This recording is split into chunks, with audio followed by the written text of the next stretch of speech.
اور شکر کی توفیق دے تاکہ ہمارے درجات بلند ہو. تو شکر کے بھی تو بڑے فضائل ہیں نا. تو مانگنے تو کیونکہ عبدیت اور غلامی کا تقاضا یہ ہے کہ اللہ سے عافیت مانگی جائے, لیکن اللہ تکلیف دے دے تو اس پہ صبر. تو ہمارے نبی صلی اللہ علیہ وسلم کو ہاں یا تو اس لیے تکلیف ہوتی ہے گناہ معاف, یا اس لیے کہ درجات بلند. اللہ چاہتا ہے کہ بھئی یہ دنیا آزمائش کی جگہ ہے, جب آخرت میں آنا تو اتنا تجھے نوازوں. تو ہمارے نبی صلی اللہ علیہ وسلم جنت میں آخرت میں سب سے اعلیٰ مقام کس کا ہوگا؟ سید الانبیاء محمد صلی اللہ علیہ وسلم, حضرت آدم سے بھی زیادہ, نوح علیہ السلام سے بھی زیادہ. تو اللہ نے فرمایا کہ آپ کو پروٹوکول دینے کے لیے آخری جو اب آپ کا آخرت کا سفر ہے نا, اس میں مادی تکلیف آپ کو دوسروں سے زیادہ دی جائے گی. یہی وجہ ہے کہ حضرت فاطمہ رضی اللہ تعالی عنہ آپ کی چہیتی بیٹی, جب انہوں نے آپ صلی اللہ علیہ وسلم کی اس تکلیف کو دیکھا نا, جو موت کے وقت تکلیف تھی اور جو بخار کی شدت تھی, واہ کرب ابتا, فرماتی تھی ہائے میرے والد کا کرب. بہت زیادہ غمزدہ ہو گئی ان کو دیکھ کر کس قدر تکلیف میں ہے. تو آپ صلی اللہ علیہ وسلم نے فرمایا لا کرب علی ابیک بعد اليوم. کیسے تسلی کے جملے. اپنی بیٹی سے فرمایا اے فاطمہ تیرے باپ پر آج کے بعد کوئی تکلیف, بولو لا کرب علی ابیک بعد اليوم. اس میں بھی آپ صبر کا پہلو تلاش کر رہے ہیں, شکر کا. بس یہ اللہ کی طرف سے آخری ہے. آج کے بعد اے میری بیٹی تیرے باپ پر کوئی تکلیف نہیں. اپنی بیٹی کو بھی تسلی دے رہے ہیں کہ غم ہلکا کر, بس یہ اللہ کی طرف سے آخری ہے, آج کے بعد کوئی تکلیف نہیں ہوگی. تو ہمارے ہاں وہ بیچارہ تکلیف سے جا رہا ہے, تو یار دیکھا آ گیا نا سامنے, لیکن یہ دیکھا ہم تو کہتے تھے بندہ ہی 2 نمبر ہے, اب آ گیا نا. تو دیکھو کیسے مر رہا ہے. اور پیغمبروں کو تکلیف تو دی جاتی ہے, لیکن کوئی ایسا عیب نہیں ہوتا, ایسی بیماری نہیں ہوتی جو لوگوں میں معیوب سمجھی جاتی ہے. یہ نہیں ہوتا, کیونکہ پیغمبر اللہ کے قاصد ہیں, تو اللہ ان کو ہر لحاظ سے امت کو یہ بتانا چاہتے ہیں یہ میرے رسول ہیں, یہ میرے سفیر ہیں. تو کوئی بھی ایسی چیز جس کی وجہ سے لوگوں کو ان سے نفرت ہو, یا طبعی نفرت جو انسان کے اختیار میں نہیں ہوتی, تو اللہ ایسی بیماری اور ایسی تکلیف سے بچاتے ہیں ان کو. سمجھ میں آ رہی ہے بات. لیکن امتی کو ایسی تکلیف ہو سکتی ہے. یہ جو ختم نبوت کے علماء کہتے ہیں نا, مرزا غلام احمد بیت الخلاء میں گر کے مر گیا, تو بعض لوگ کہتے ہیں وہ تو بیت الخلاء میں تو فلاں بزرگ کا بھی انتقال ہوا تھا, فلاں کا بھی بزرگ کا ہو سکتا ہے, پیغمبر کا بیت الخلاء میں انتقال بولو نہیں ہو سکتا, کیونکہ پیغمبر کو اللہ ایسے عیب سے بچاتے ہیں جو انسانوں میں عیب سمجھے جاتے ہیں. تو پیغمبر کو ایسی بیماری نہیں ہوتی, جیسے اچھوت کی بیماری ہے کہ کوئی ہاتھ نہیں لگا سکتا اس کو, ایسی بیماری پیغمبروں کو نہیں ہوتی. کوڑ کی بیماری پیغمبروں کو نہیں ہوتی, کیونکہ ایسی بیماری جس سے لوگ گھن کھاتے ہیں, ایسی نہیں. لیکن امتی کو ہو سکتی ہے, امتی کو ایسی بیماری ہو سکتی ہے, اللہ اس کے درجات کیا کرے گا؟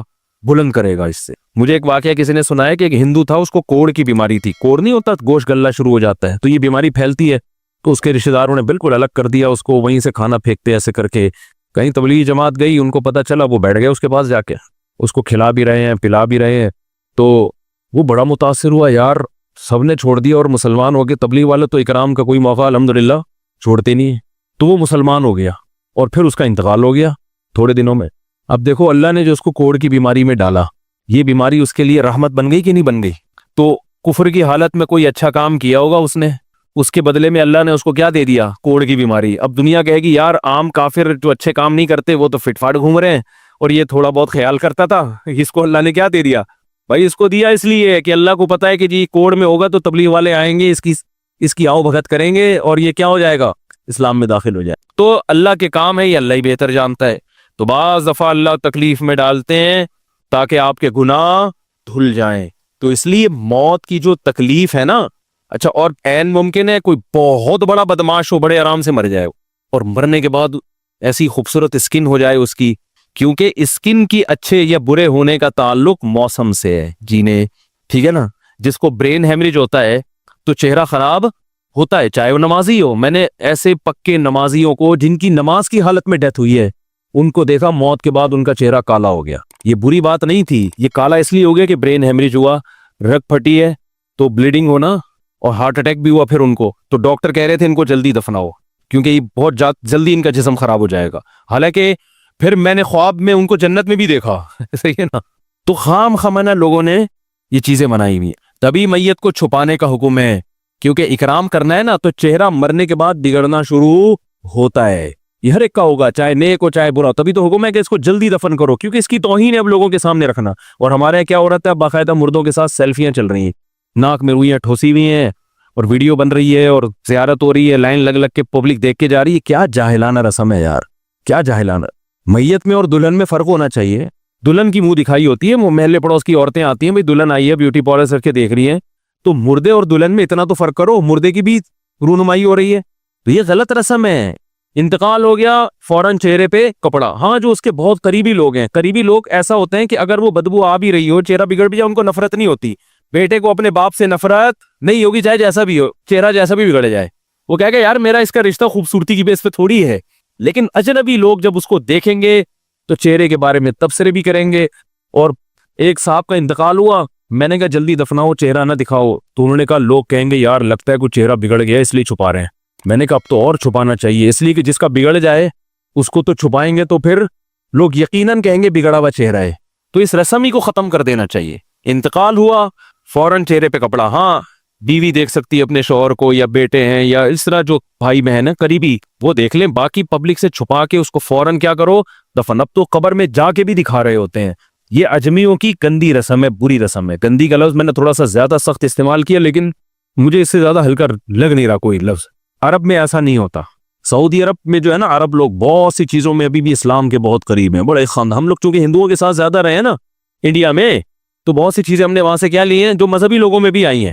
عرب میں یہ سسٹم نہیں ملے گا آپ کو. عرب میں جب تک زندہ ہے احترام, ادب, تمیز. انتقال ہو گیا فوراً سے پہلے دفنایا, قبر پہ تختی بھی نہیں لگاتے. وہ جب جائز ہے تختی لگانا, لیکن وہ بھی نہیں لگاتے. کہہ رہے اب اس کو تختیوں کی ضرورت نہیں ہے, اب دعاؤں کی ضرورت ہے. دعائیں ہوتی رہتی ہیں ابا کے لیے, صدقات و خیرات کرتے ہیں. تب ایسا صدقے کرتے ہیں عرب کہ آپ کی سوچ ہوگی. ایسی سخاوت ہے عربوں میں, اپنے ابا کے لیے, اپنی اماں کے لیے دعائیں کرتے ہیں. وہ میں نے بتایا نا ایک واقعہ میں نے بہت پہلے سنایا تھا, جدہ میں کسی کے ہاں ٹھہرا ہوا تھا سعودی عرب میں, پاکستانی تھے.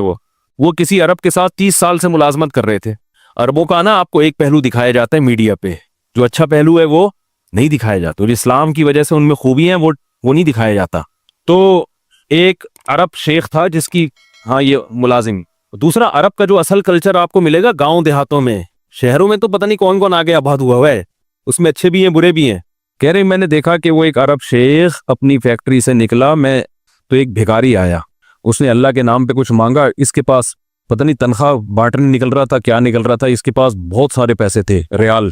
تو اس نے اس کو بھکاری کو دے دیے.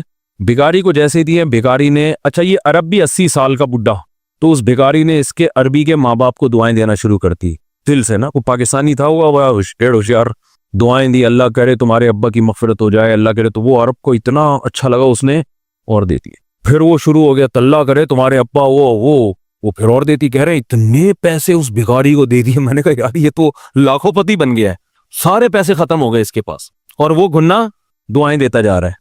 وہ جو گھنا تھا نا وہ کیا کر رہا ہے, وہ بھی گھنا بن کے طبیعت سے دعائیں دے رہا ہے. وہ اور رونا بھی آ جاتا ہے پاکستانیوں کو, آپ کو پتہ ہے. تو کہہ رہے وہ چلا گیا, پیسے ختم ہو گئے. اس عربی نے کہا اگر یہ میرے پاس اور بھی پیسے ہوتے نا, یہ دعائیں دیتا رہتا میں پیسے. بعض ایسے جذبات ہو جاتے ہیں نا انسان کے کہ اس کو لگتا ہے کہ شاید یہ دعا قبول ہو رہی ہے, بعض دفعہ ایسی کیفیات آ جاتی ہیں انسان کے اوپر.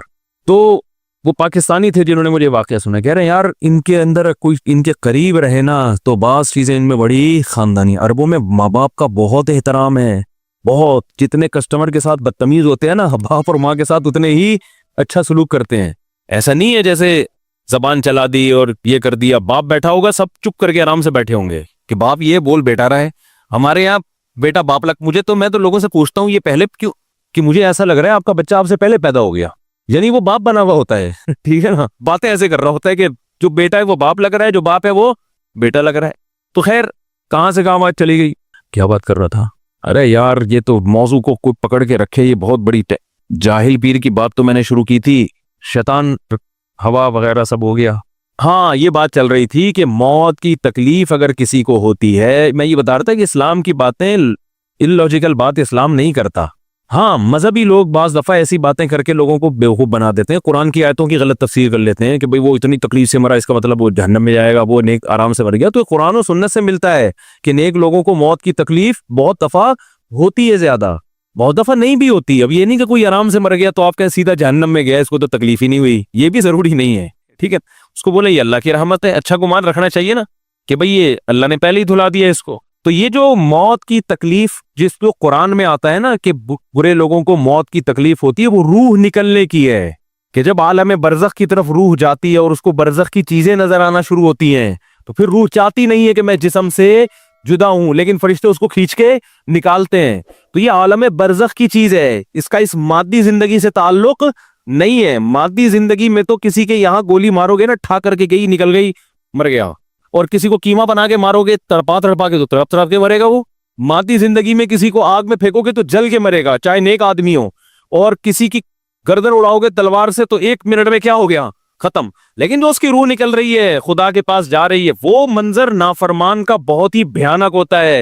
اور نیک آدمی کی روح ایسے پرواز کرتی ہے، وہ اس کی تکلیف ہے. اور اس پہ میں ایک واقعہ بھی سنا چکا ہوں، دوبارہ نہیں سناؤں گا، کہ کیسے دنیا میں بھی اس کے مشاہدات ہوئے ہیں لوگوں کو، کہ کیسے ان کو آخرت کی چیزیں نظر آنا شروع ہو گئی اور وہ باتیں کر رہے ہیں، باقاعدہ بتا رہے ہیں فروح و ریحان و جنت نعیم. جو قرآن میں آتا ہے نا، فرشتے آتے ہیں اس کی روح قبض کرتے ہیں، تو وہ بعض دفعہ اللہ دنیا میں بھی دکھا دیتے ہیں.